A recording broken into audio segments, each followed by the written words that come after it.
All right. So, um, all right. Good evening to everyone again, and to those who may watch this session two of new members class on replay on YouTube. Let's begin with a word of prayer, and then we'll get right into it.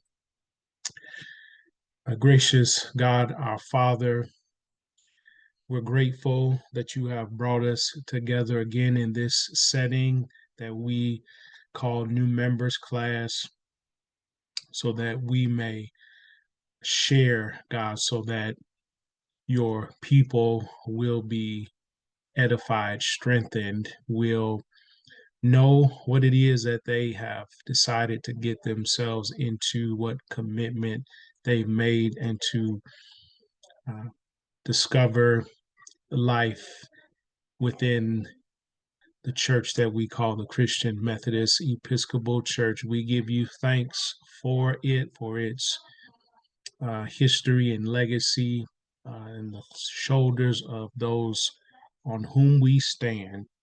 We pray now for your influence so that we will be led in this session by you, God. It's in the name of Jesus that we are praying. Amen. All right. So let me see here. So I'm gonna try something a little different. I want y'all to tell me um if this is okay. So do me a favor real quick. Tell me, uh, does this view right here, uh, is this view suitable, or does this view look a little better? Or does it really make a difference? Actually, the bigger for me, the bigger Okay, is the was first better. one, the Yeah, first one. Okay, no problem. All right, just wanted to double check here. All righty, thanks for that. All right, so all right, so we're in session two tonight, two of four, and so our purpose tonight is want to share with you a brief history, not exhaustive, but brief history of Methodism from John Wesley, who is the founder, to the CME Church, where we are, the church that we are part of, and also to provide an understanding of the CME Church's structure and polity. Um, as I did last week, I will share this presentation with you. If you all have any questions during or after, you can, you know, interrupt me, put it in the chat, drop me an email or a text. Um, and As we look at the history, trace our story from Wesley to the CME Church, my desire is to share with you all, obviously, some key people, key dates, key events, and places in the life of Methodism, and I hope in sharing, and I'll kind of add a few things as I share. Things may make a little more sense in terms of why you see some things the way they are. All right. So, if you, in case you weren't aware, this gentleman right here, this is John Wesley. He is the founder of Methodism.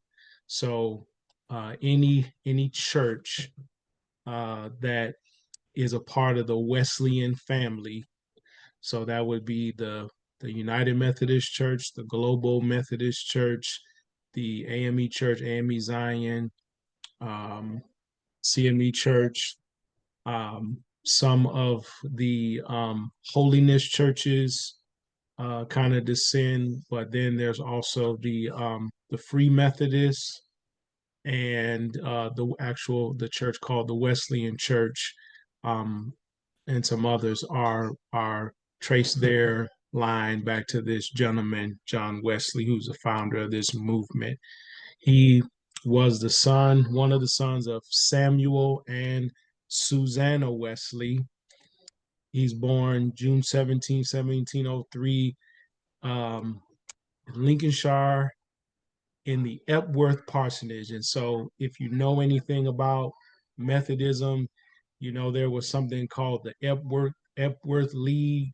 You might have heard, or if you ever drive by and you see an Epworth United Methodist Church, the reason why it's called Epworth is because that's where the founder was born, in the Epworth Parsonage. His father was a pastor in the Church of England. The Church of England is kind of the lead part of what now in our modern time is called the Anglican Church, Anglican. I think I might have said this last week that, or in another setting, that in America there are some Anglican bodies, but the biggest and probably more well known is the Methodist. I mean the Episcopal Church. Excuse me. Um, and he studied at Oxford University.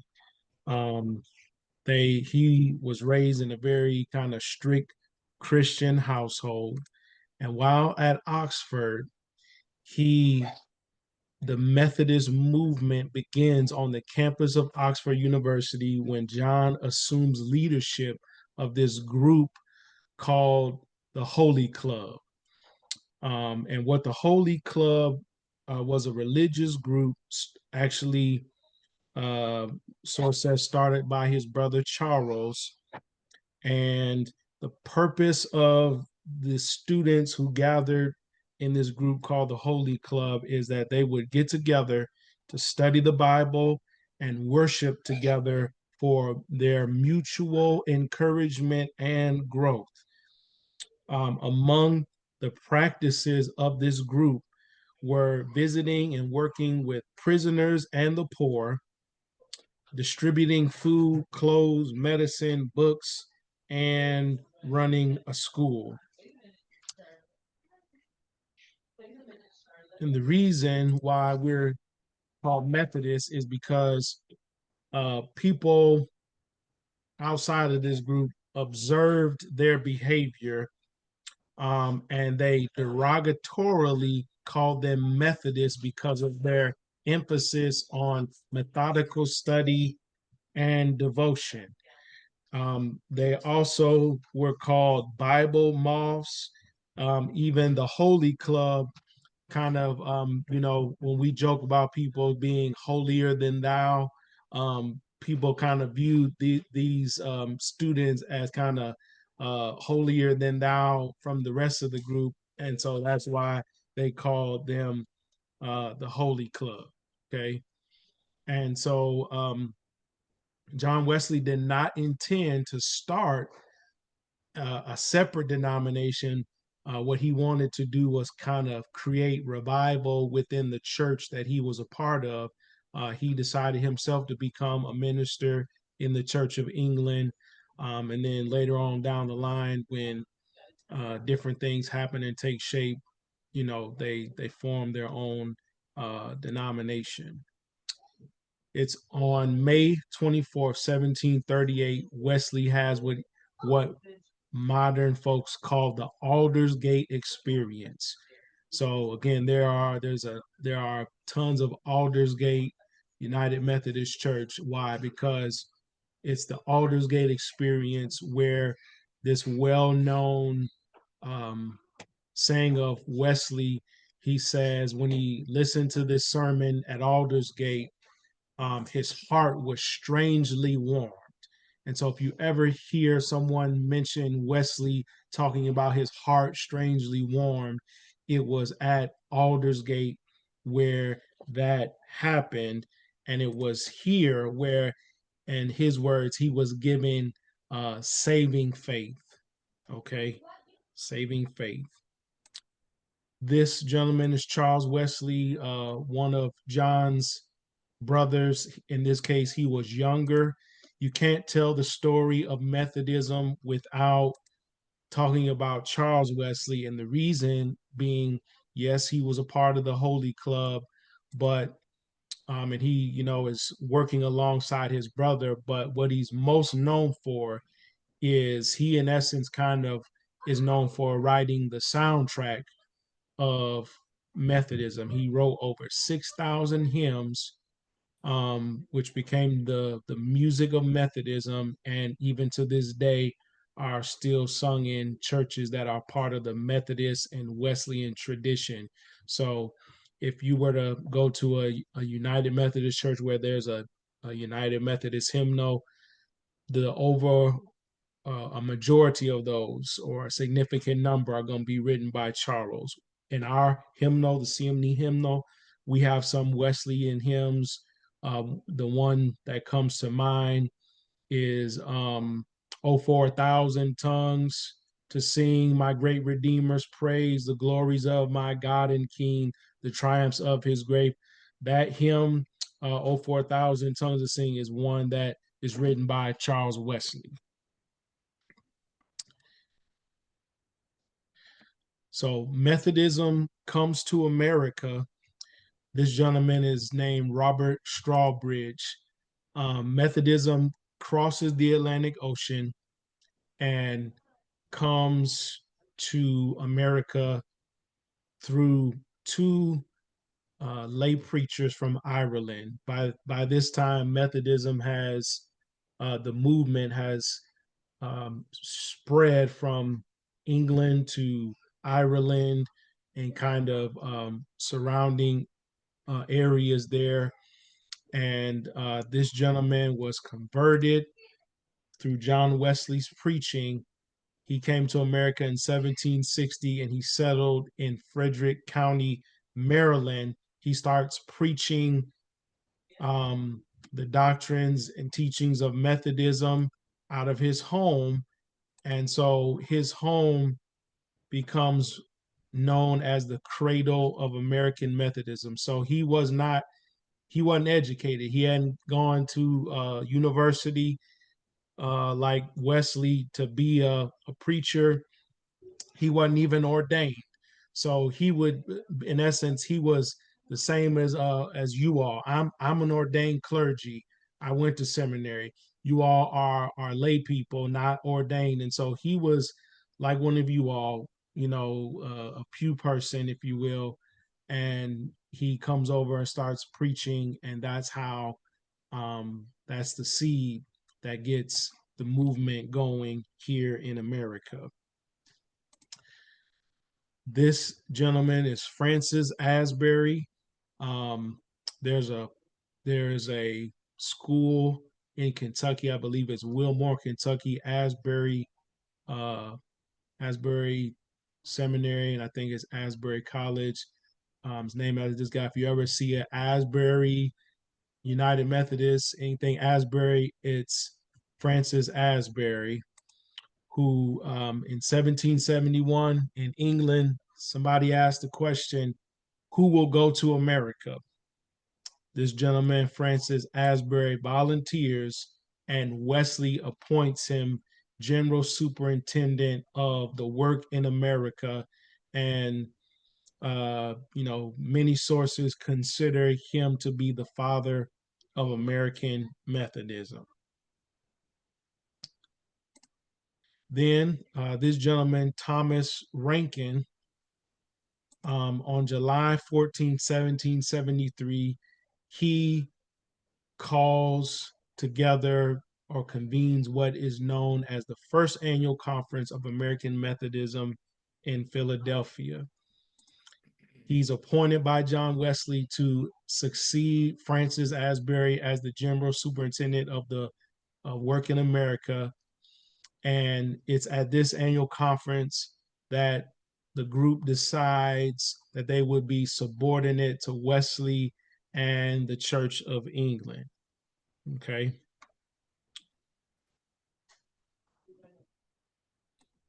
I think I got a sorry, this was a duplicate.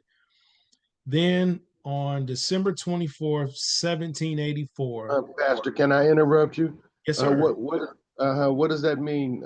Subordinate to? So, in essence, we have to remember. So, remember in 1776 is when America is founded, Declaration of Independence, all that. So, America is still in the colony stage, and still, the colonists are still under the rule of England, and they're not breaking away, even though they're across the shore, and so they agree to still, in essence, be under the leadership of John Wesley and kind of his authority, if that makes sense. Yes. Yes, sir. Okay. Um, okay. So on December 24, 1784, what is known as the Christmas Conference is held in Baltimore. Just before this meeting, John Wesley appoints this gentleman, Thomas Coke, to be the general superintendent. So now let me try to add this two together. So um, in the United Methodist Church, their their publishing arm is called Cokesbury. Why is it called Cokesbury? Because of Thomas Coke and Francis Asbury.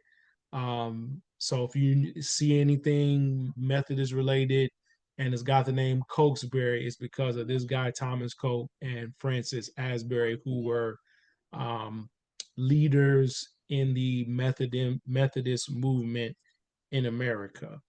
This Christmas conference is considered the constitutional conference of American Methodism, and it's at this meeting where they adopt the 25 articles of religion that I talked about last week.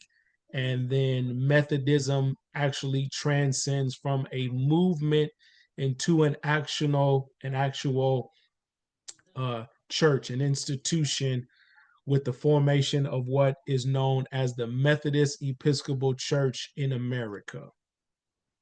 And so by now, there is a break from the Church of England, and you have an actual church, the Methodist Episcopal Church in America.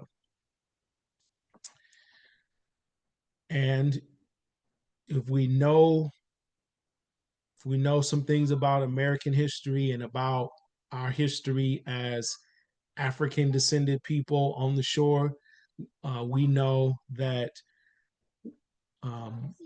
what many have called America's original sin, which was the enslavement of African descended people, and we know how that played out for our ancestors.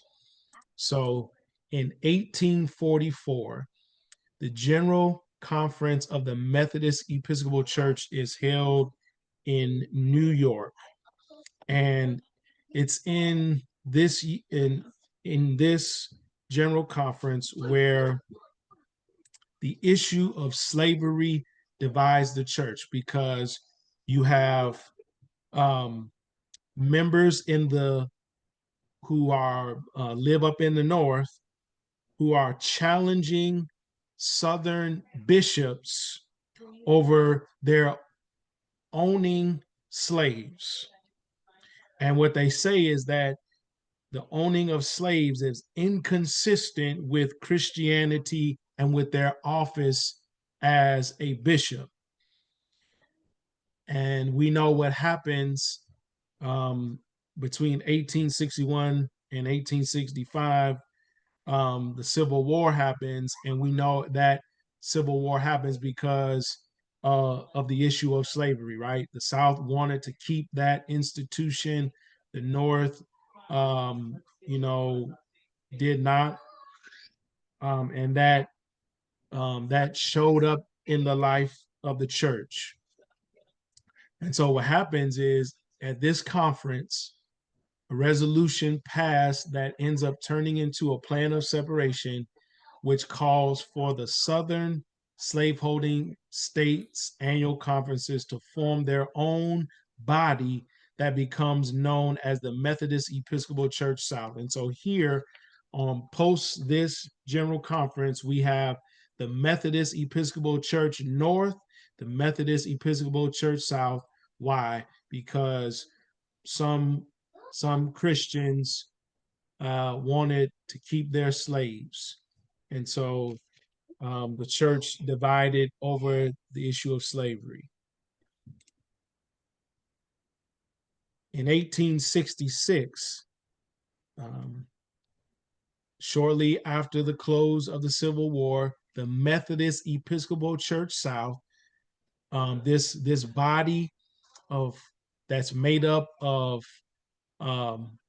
men who owned slaves who were on the losing end of the Civil War. They get together for their general conference, and the question comes up about what to do about the religious interests of the colored members of the Methodist Episcopal Church South. So these, if you know anything about kind of the black church's roots, let me go back a little bit and say, so we know that during the period of slavery, there were white preachers who would often come to the plantation or wherever the slaves were and would preach sermons such as on texts such as slaves obey your master, right? To kind of keep the slaves in their place and to be obedient to their master. They didn't preach from the book of Exodus about how God liberates a group of enslaved people. What would happen is the slaves would steal away to Jesus off in the night in what's called the brush harbor. They would go out into the woods and worship together in the night, and it's out there where you would hear the slave preacher away from the eye and auspice of the white master preach about the God who told Moses to go tell Pharaoh, let my people go. Okay, and so you have that going on, and so slaves, colored people, slaves are being preached to. They are converted to Christianity, and so they become members of the Methodist Episcopal Church South because they're owned by men who are members of this church. And post-Civil War, they raise this question, and so what happens is a plan of separation is adopted because some of the Negro members requested to form their own denomination. And as a result, colored pastoral charges, colored quarterly conferences, and colored annual conferences were created in places like Kentucky and Georgia, down in the South, what you and I know as the southeast part of the United States. That if you know anything about CME Church, that's where we're strongest, in places like Georgia and Alabama and Mississippi, Tennessee. That's where you see lots more number-wise of CME churches than you do up north or out west. Okay.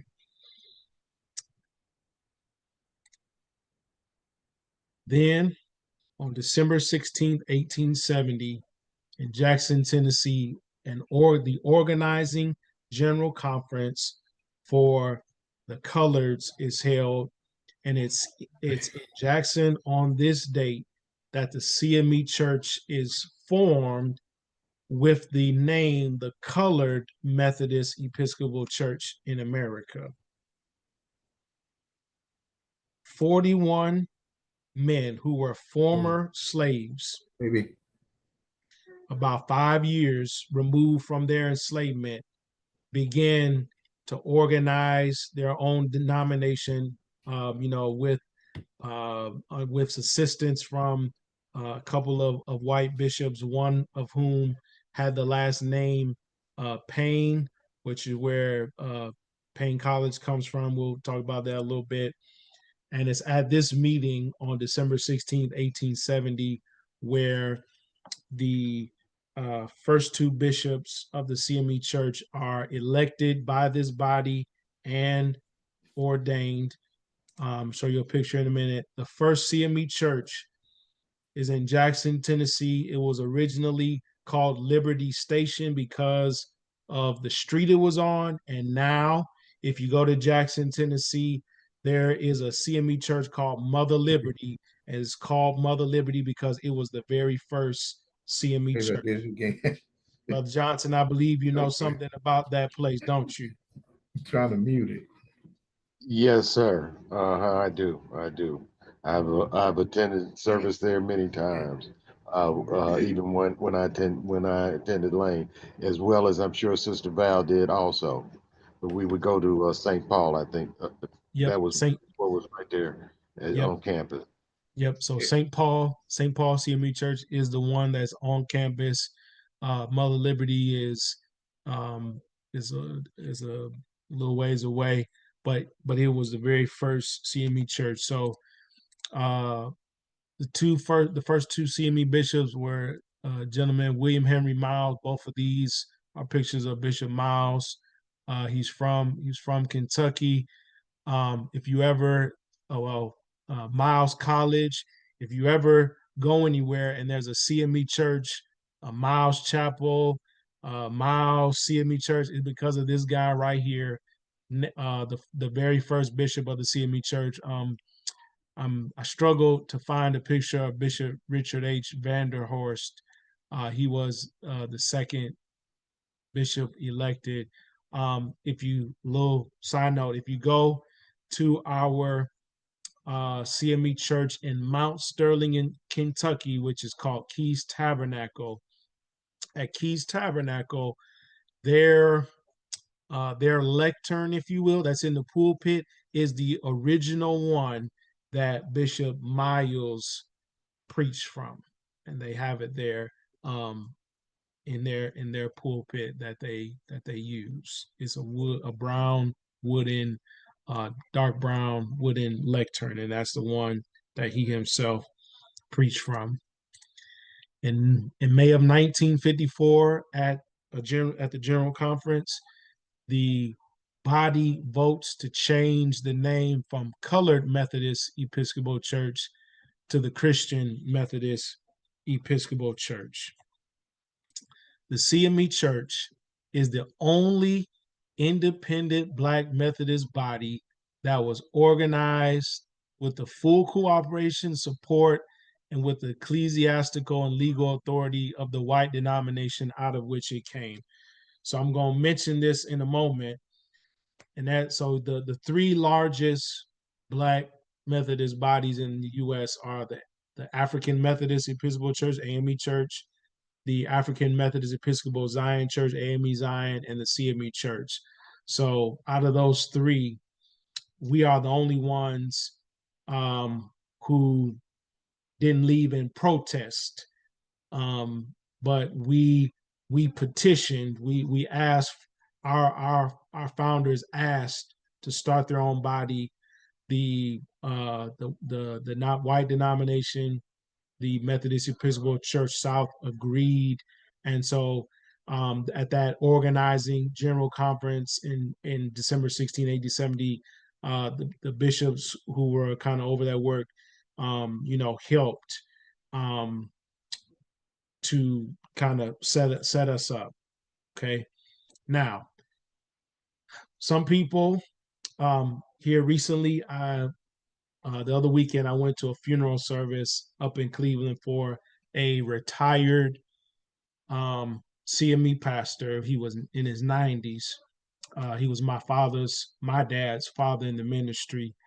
And I went out to brunch with my parents after the service. Our server grew up in an AME Zion church in Cleveland, and she saw us in our, you know, my parents were wearing their collars. I was just wearing, a suit and tie.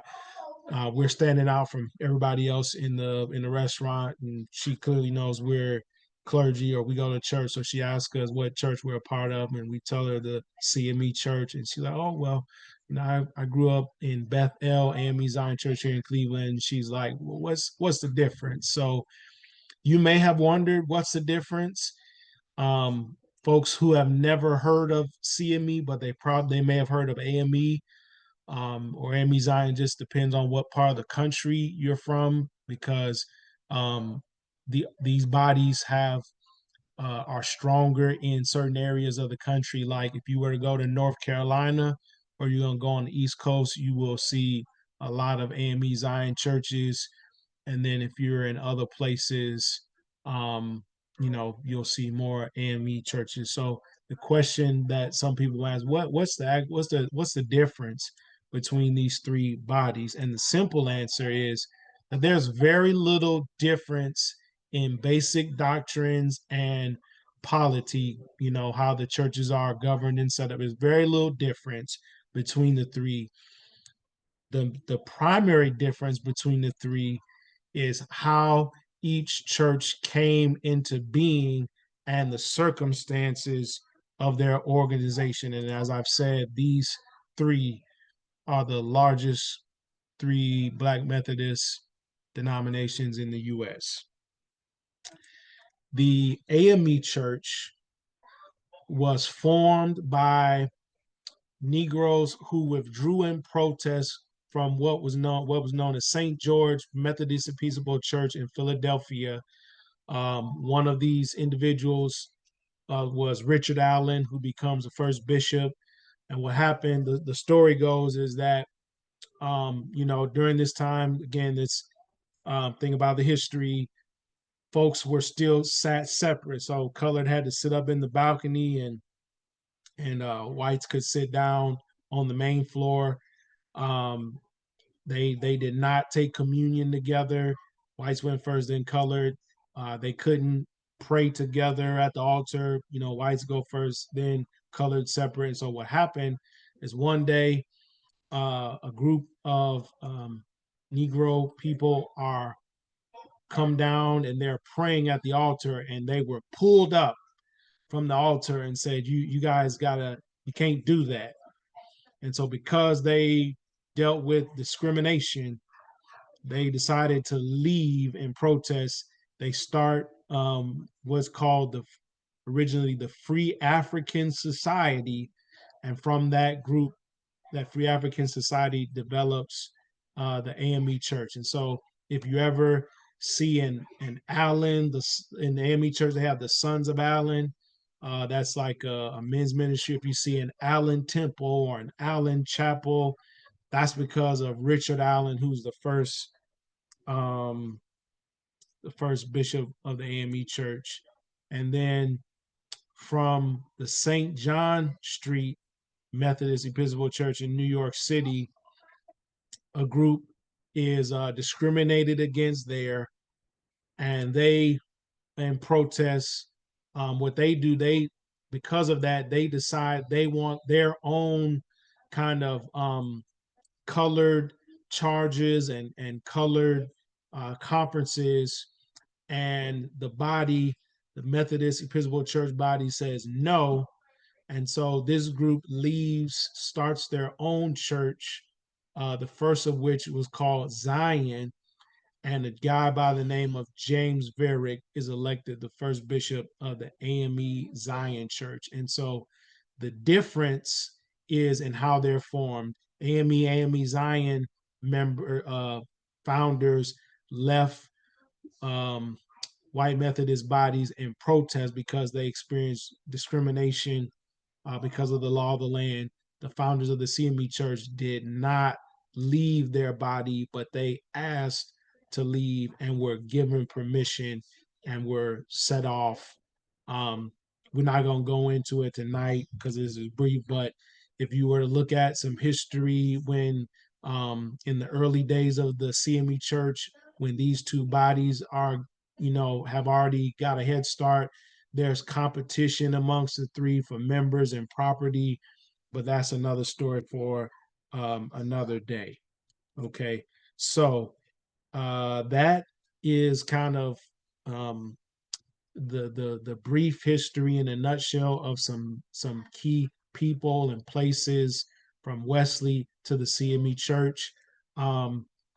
If I were to share anything else with you, I would just tell you that as throughout our history as a church, CME Church, we've had notable people who were members and who have served. The church, the CME churches were active in the civil, or I should say, certain CME churches and certain of its leaders and pastors were involved in the civil rights movement. One of which I'm going to show you all this real quick because he's one that stands out. And then I'll move into this second part of what I wanted to share with you all. There are several people I could name. I think we might even brought him up maybe when we were doing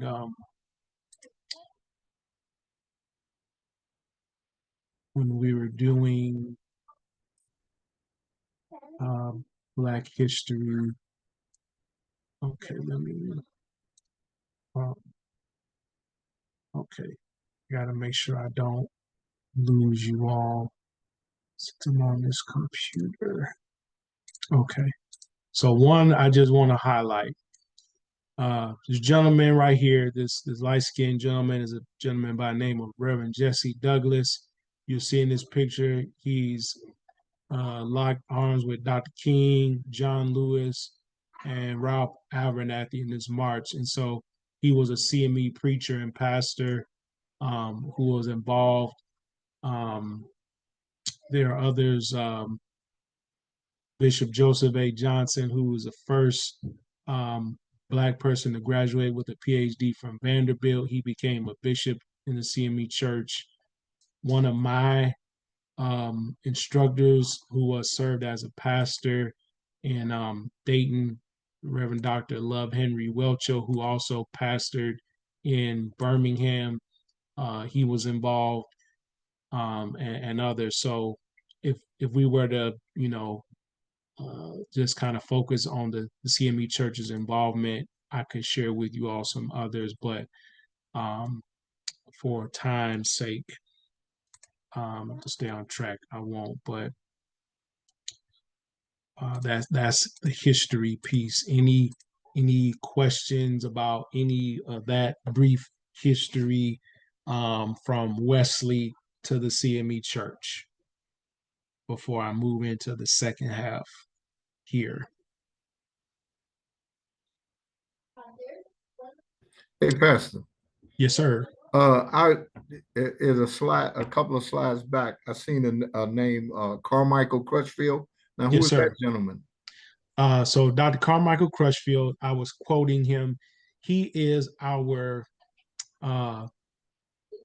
he's our general secretary, or he's a general officer, and he is over the CME Church's Department of Christian Education and Formation. As we move through this part right here, I will actually show you some other folks who are his colleagues who serve the connectional church, and to share with you all leaders. So that's a good segue into where we're going to go. And so here in a moment, I will show you his picture along with a couple of others Okay. and make it plain on who they are, what they do. So good question, sir. Good observation. So when we talk about polity, But he's um, still is he pastor? Is he still the pastor of Mother Liberty? yes, he is. Okay. That's so he wears a couple of different hats. Um, he does serve as pastor of Mother Liberty.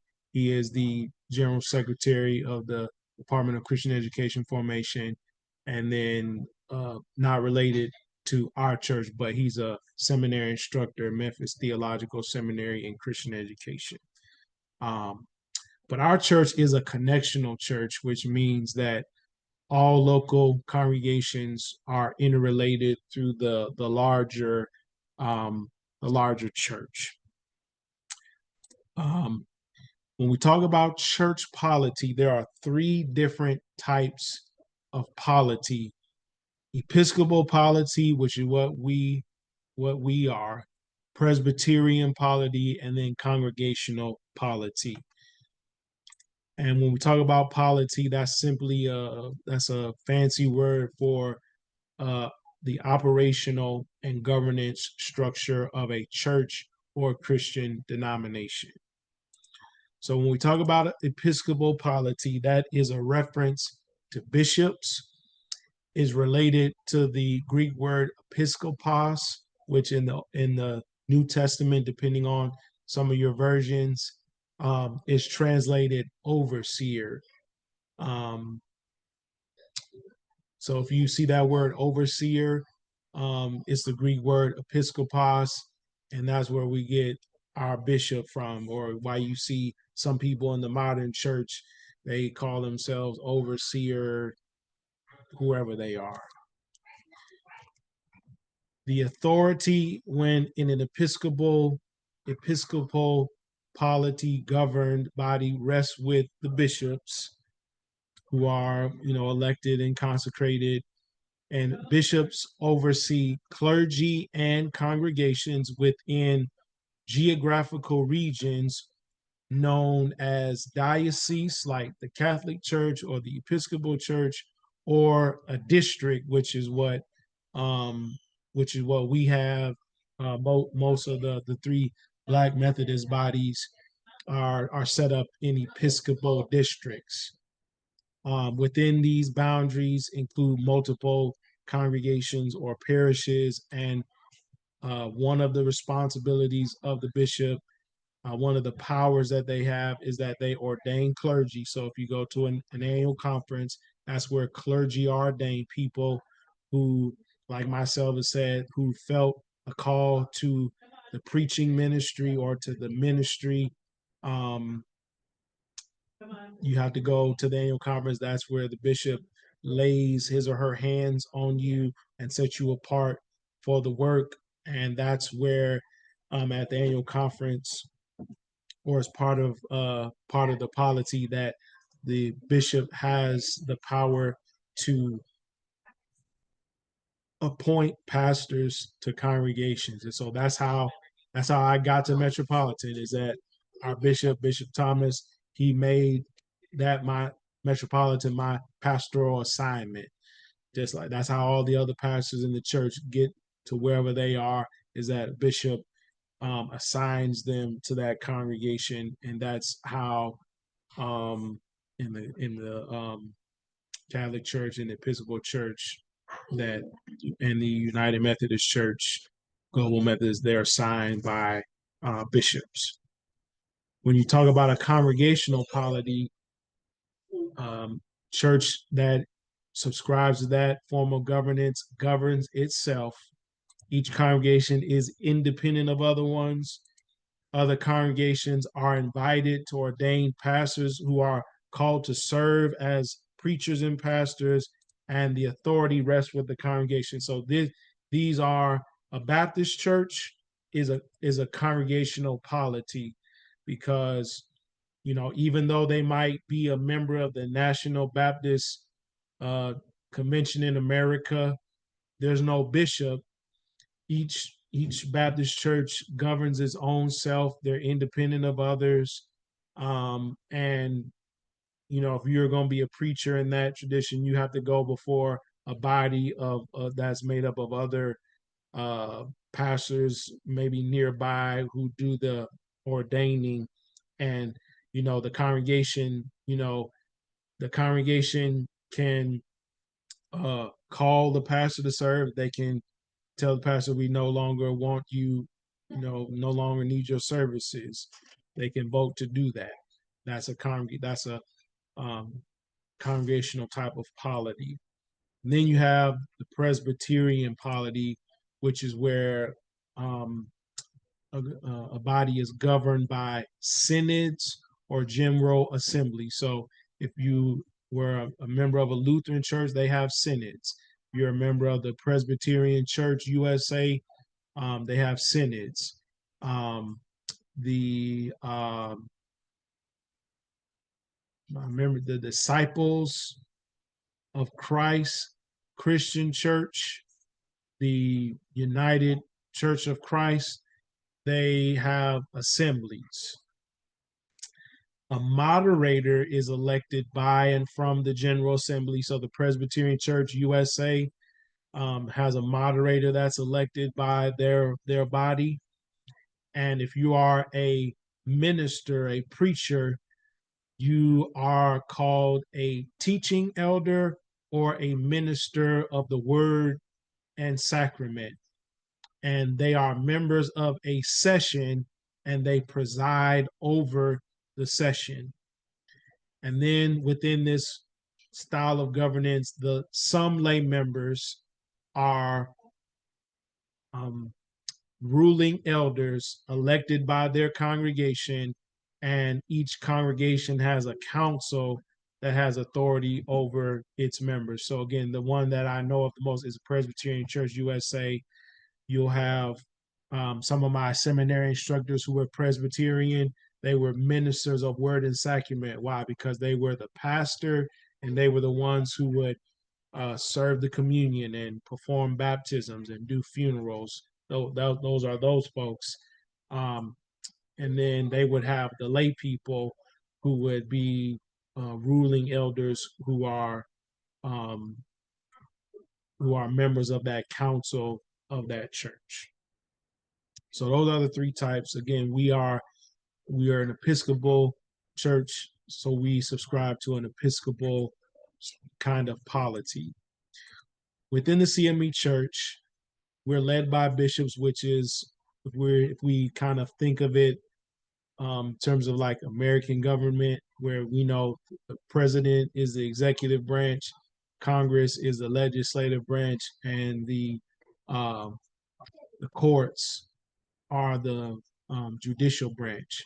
So in our church, the bishops are the executive branch. We have 11 active bishops, 10 of whom head geographical areas called episcopal districts. And then our other active bishop, this just happened in 2022 in Cincinnati, where the church decided that one of those bishops does not have a episcopal district. In this case, is Bishop Teresa Jefferson Snorton, the first female elected bishop in the CME Church from the state of Kentucky, which is our episcopal district. She, the church voted to make her the ecumenical and development officer. And so some other churches have what they call an ecumenical bishop. They don't get assigned to a territory, but they're an ecumenical bishop. And what that means is that they are the one who represents their church in ecumenical bodies such as the National Council of Churches, the World Council of Churches, anything where there's going to be other Christian traditions, that bishop will represent their church. So in our case, Bishop Teresa Jefferson Snorton, she is the CME Church's primary representative to the National Council of Churches. She served in the leadership of that body and any other ecumenical group, nationally or internationally. She's going to be our lead person. Together, all of the active bishops and the now I think 4 who are retired make up the College of Bishops. And whichever one of the active, whoever is the longest serving active bishop, is the senior bishop and therefore the CEO of the CME Church.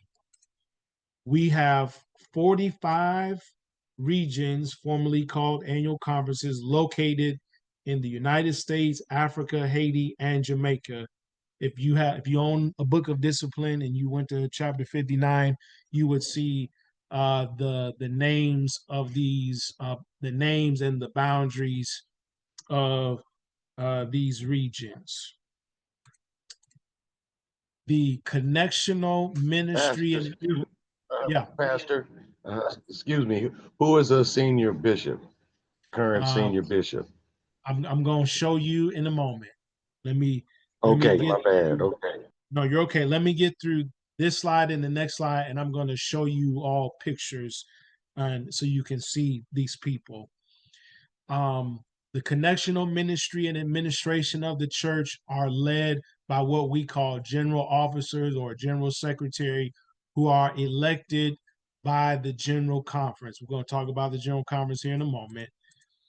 The connectional ministries of the church are evangelism and missions, the Department of Evangelism and Missions, the Department of Christian Education and Formation, the Department of Lay Ministries, Ministry to Men, and the Women's Missionary Council. The connectional administration are put into departments called the Department of Finance and Investments, the Christian Index, the Department of Personnel Services, which is primarily responsible for the administration of the retirement plan for employees of the CME Church, most of whom are the church's pastors. The Department of Publications, which oversees Miles Bookstore, and is responsible for sending out the Christian Index and some other things. And then in 2022 in Cincinnati, the church voted to create a new position, a general secretary of the Department of CIT, Communications, Information, Technology. That person is the Chief Information Officer. Her name is Teresa Duhart, Dr. Teresa Duhart. She is, her home church is Metropolitan. She's from Cincinnati. Sister Connie Duhart, that's one of her sisters. That's her baby sister. The general officers are supervised by a body called the General Connectional Board, which is a body of both clergy and lay people from all of the Episcopal districts across the church, and they meet once a year. Actually, that meeting was last week. It was a virtual meeting last week. The conferences conduct the business of the church, and there are 4 primary types: the general conference, the annual conference, the quarterly conference, district conference. I'm sorry, 5, pardon my typo, 5, district and church conference. And the judicial branch of the church is called the Judicial Council, and members of that body are elected by the General Conference, and the General Conference is the legislative body. So the bishops are the executive branch, the General Conference is the legislative branch, and the Judicial Council is the judicial branch. Now, let me show you all this. So this is can you all see this page? Can you all see this web page? Yes. Yes, yeah. Okay, cool. All right, so this is CME Church's website. Let me find the best picture here. Okay. So it's kind of hard to see, but all these folks right here make up the College of Bishops. So this gentleman right here, this is Senior Bishop Lawrence Reddick III, or L. Reddick. He's a bishop over the 8th Episcopal District, which is the state of Texas and Jamaica. He is the longest serving bishop of the CME, longest active serving bishop of the CME Church. Um, I'm trying to remember. I believe he was elected in 2002, if my memory serves me correctly. Bishop Thomas Brown over the 6th, which is the state of Georgia. Bishop Kenneth Carter, he's over the 4th. The 4th is Mississippi, primarily Mississippi and Louisiana. And because Bishop Carter did a lot of work in Africa, um, the church added parts of Africa, I think Africa, Egypt, Sudan, as part of his work. Bishop James Walker, um, who's over the 7th, which is our East Coast. You have the 7th is North and South Carolina, Virginia, um, Pennsylvania, New York, Washington, D.C. We've got a handful of churches in New Jersey, Connecticut, Maryland, and maybe one in Delaware. This is wrong. I feel like Haiti. I thought Haiti. This graphic might be wrong. I feel like Haiti is under Bishop Carter because he spent time there too.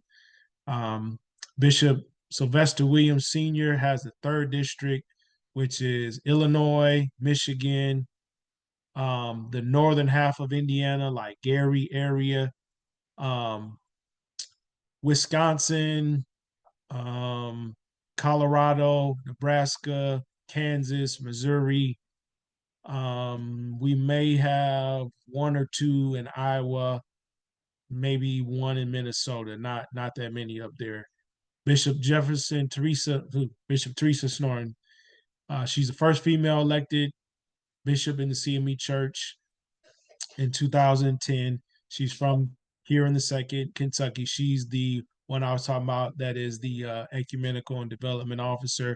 Of course, everybody should know this guy who used to be the pastor of Metropolitan, Bishop Thomas, who's now over the 1st, which is Tennessee and Arkansas. Bishop Clarence Kelby, he just got elected in 2022 in Cincinnati. He's over the 5th, which is Alabama and Florida.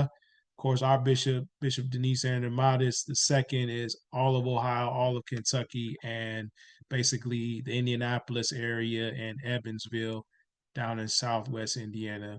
Bishop Charlie Hames, elected in Cincinnati 2022. He's over the 9th, which is our West Coast. Washington, Oregon, California, 1 or 2 in Las Vegas, Arizona, New Mexico, and Oklahoma. Bishop Ricky Hilton is over the 10th. That's the 10th and 11th are our districts in Africa. He's over the 10th, which is Nigeria, Togo, Ghana, or Nigeria, Benin, Togo, Ghana, and Liberia. And then in 2010, the church decided that it would elect from that point forward an indigenous African bishop, meaning one bishop would always be a native African. It was the first one was Bishop Godwin Umoete, who passed away. Bishop Kwame Lawson Adjei is native born African. He's over the 11th, which is the Democratic Republic of Congo, Tanzania, Zambia, Malawi, some in South Africa, Botswana, some other places. He's the bishop. Here are retired bishops: Bishop Marshall Gilmore, who pastored Phillips Temple in Dayton; Bishop Otho Lakey, who at one time when Metropolitan had you hear people talk about the old building next door. At one time he had an office over there. Bishop Paul A.G. Stewart Sr., Bishop Henry Williamson passed away around last Christmas time. And then Bishop C. James King Jr., who for a long time was who pastored here in the second in Indianapolis, in Louisville, and he was when he was elected bishop in 2014, he was a presiding elder of the Cincinnati, Dayton, Indianapolis district. So he was Metropolitan's presiding elder at the time he got elected. So all of these folks make up the College of Bishops.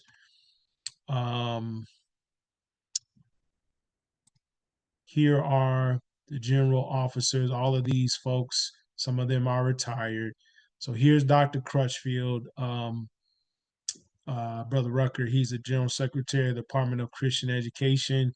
This is Dr. Roderick Lewis, who is the General Officer, Secretary of Publications.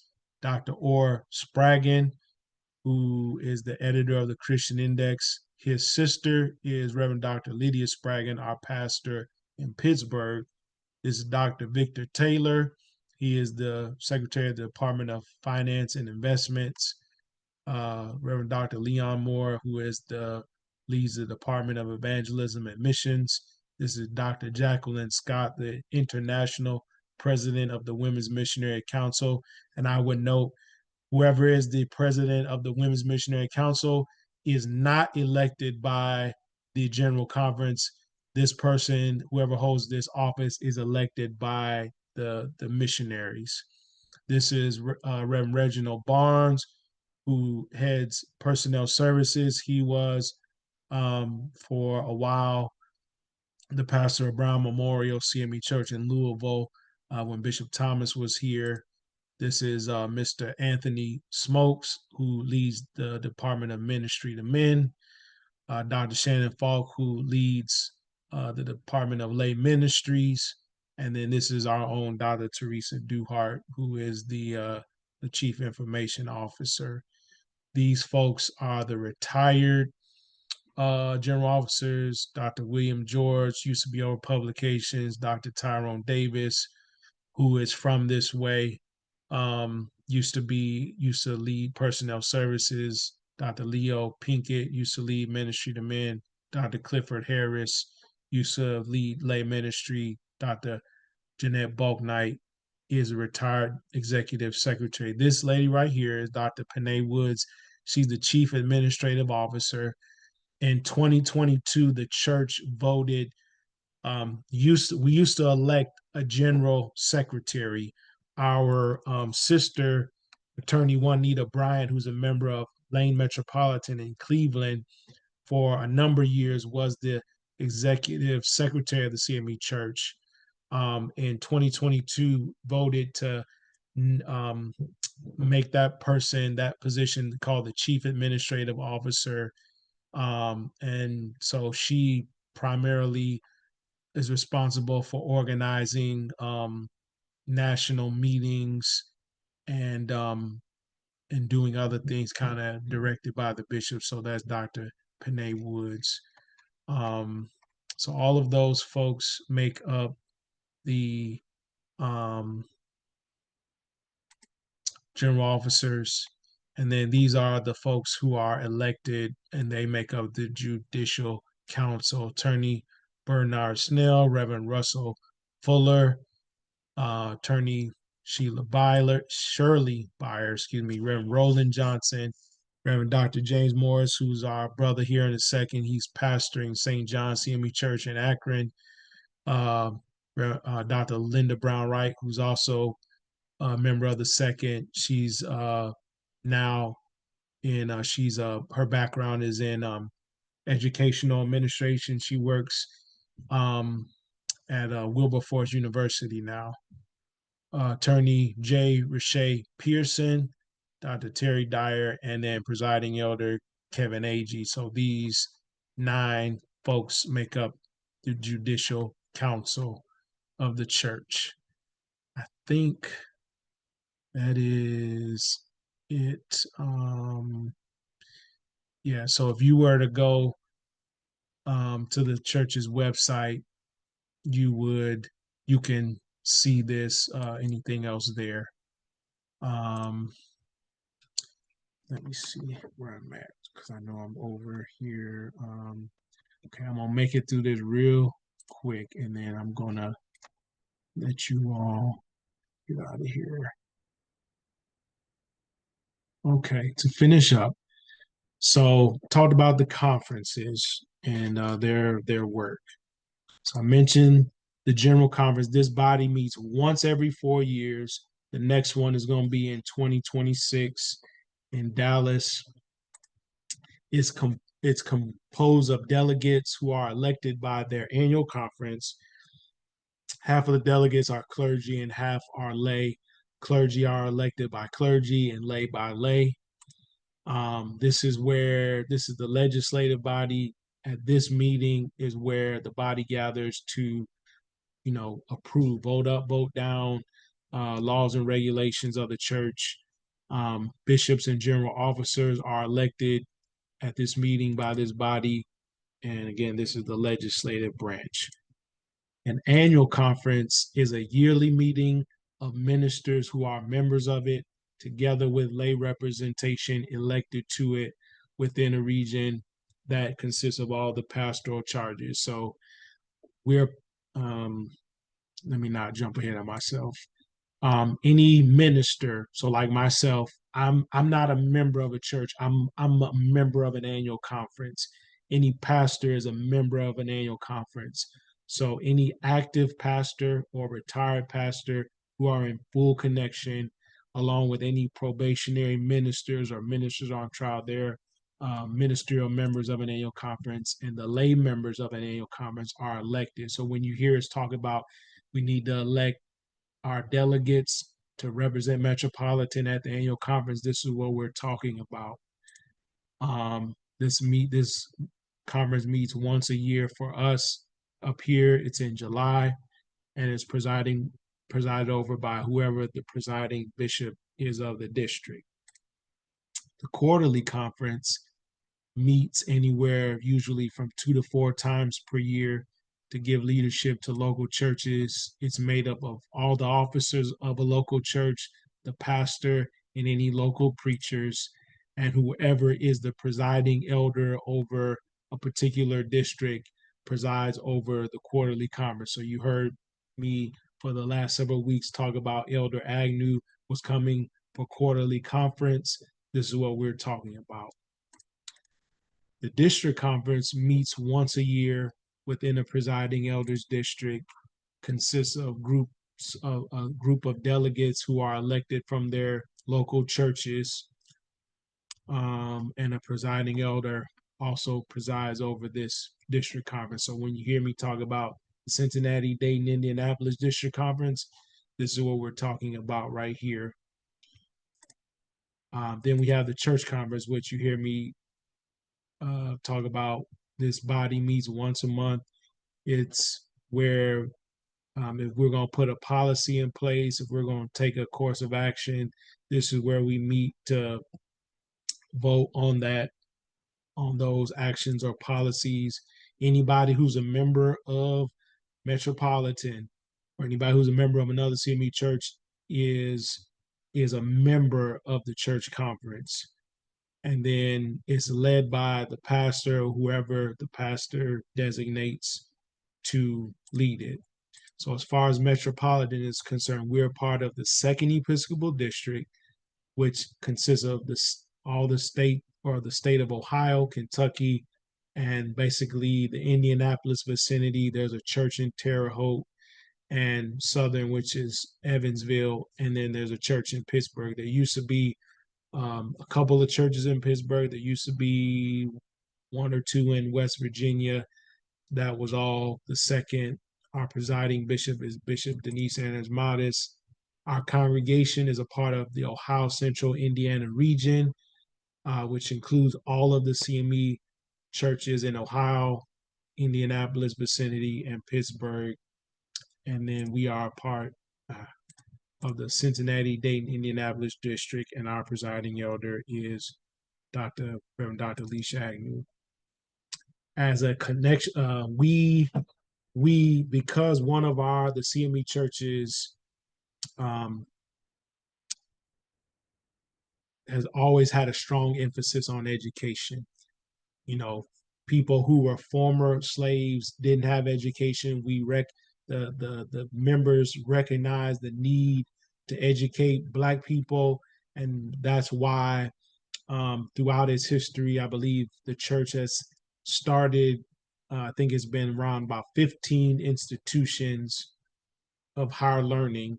The 5 that are still in existence are Lane College in Jackson, Miles College in Birmingham, Payne College in Augusta, Georgia, which is a school that um, was created jointly with United Methodist, Texas College in Tyler, and the Phillips School of Theology, which is a seminary where people go to get theological training. That's where I went.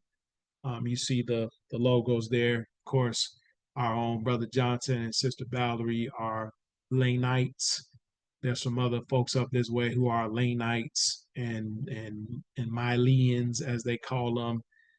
And of course, our fingerprints are on so many lives because there are people who are non-CMEs who have gone to these institutions and have gone on to, do different things. And then lastly, the Christian Index is the official organ of the CME Church, and it has been in continuous publication since 1867. And the other publication is the Missionary Messenger. So that's kind of in a nutshell, the structure of the church. Any questions about anything that I raised or any people?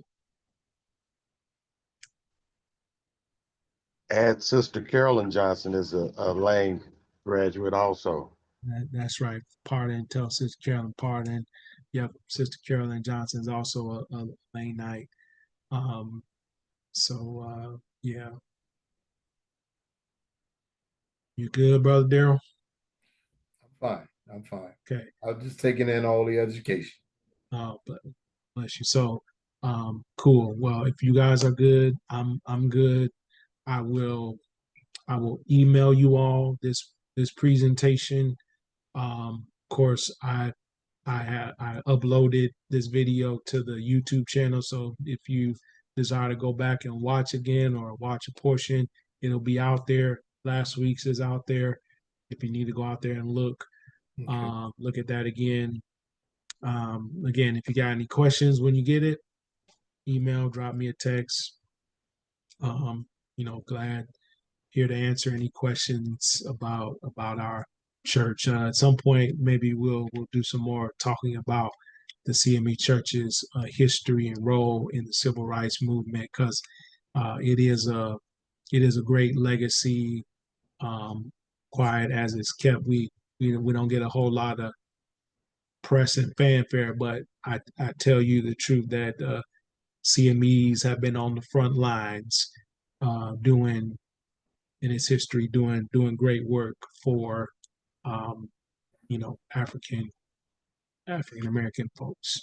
So there's nothing else. Say a word of prayer, and then we'll be on our way. God, again, we give you thanks. Thank you so much for this great church that we are a part of, known as the Christian Methodist Episcopal Church, God, from 1870 to 2025, for the courage that those 41 former slaves had to petition to say that we want our own church, not even 5 years removed from having their freedom. Thank you for their audacity to have hope and courage, and for the many men and women who have labored in this vineyard diligently, tirelessly. Those who gave pennies, dimes, nickels, quarters, scraped together what they had to organize and to make this church what it is today, to pass it on to us. God, we're grateful for such a rich history and legacy. And we pray that you will give us grace to work and serve in our present age and generation, so that we might carry on great work, um, being disciples of Jesus Christ who do it in the church called the Christian Methodist Episcopal Church. God, now we've come to the close of another day. We thank you for how you've been with us. Enable us all now to lie down, sleep in peace, to wake again, knowing that you are the reason, God. You're the one who sustained us. It's in Jesus' name your servant prays. Amen.